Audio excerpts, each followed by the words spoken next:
जिंदगी मुस्कुराती थी। लेकिन जैसे ही शाम ढलती, पूरा गांव अचानक बिल्कुल खामोश हो जाता था। लोग तुरंत अपने दरवाजे और खिड़कियां बंद कर लेते थे और इस खामोशी के बीच बस एक आवाज गूंजती थी,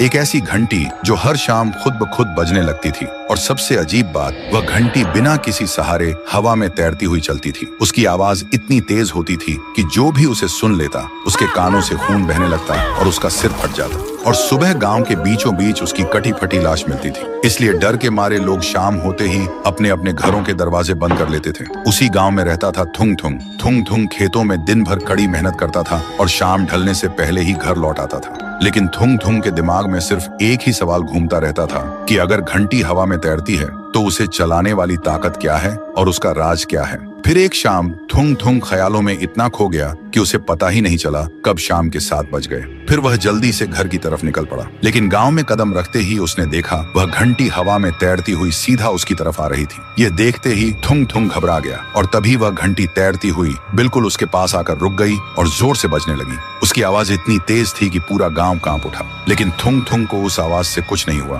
क्योंकि वह बचपन से ही बहरा था। लेकिन उसे लोगों के होंठ पढ़ना बहुत अच्छे से आता था। तभी घंटी अचानक बजना बंद हो गई और घंटी से एक छोटी बच्ची की आत्मा बाहर निकली। उसका चेहरा बिल्कुल सफेद था और आंखें चमक रही थी। थुंग थुंग ने डरने के बजाय बड़े प्यार से पूछा, तुम तो एक मासूम बच्ची हो, फिर हर शाम इस घंटी के साथ लोगों को मौत क्यों बांटती हो? यह सुनते ही आत्मा की आंखों से आंसू बहने लगे और फिर वह बोली, मेरा नाम छुटकी है, मैं इसी गाँव में रहती थी। एक शाम मैंने देखा मेरा बाप मेरी माँ को कुल्हाड़ी से काट रहा था, क्योंकि उसे मेरी माँ से नहीं किसी और औरत से प्यार था। यह देखकर मैं डर के मारे जम गई। लेकिन मेरे बाप ने मुझे देख लिया और मुझे भी गांव के बाहर उस सुनसान कुएं में जिंदा फेंक दिया और मेरी खेलने वाली घंटी भी मेरे ऊपर फेंक दी। और मरते वक्त मेरी आखिरी चीख उस घंटी में कैद हो गई। तब से मेरी आत्मा सिर्फ अपने बाप से बदला लेना चाहती है। लेकिन इस घंटी की आवाज इतनी तेज है कि मेरे ना चाहते हुए भी बेकसूर लोग मर रहे हैं। थुंग थुंग ने जब यह सब छुटकी के होंठों से पढ़ा तो उसका खून खौल उठा और छुटकी से कहा, मैं तुम्हें तुम्हारा बदला दिलाऊंगा। फिर अगली शाम थुंग थुंग ने चुपके से छुटकी के बेरहम बाप के घर के चारों तरफ पेट्रोल छिड़क दिया।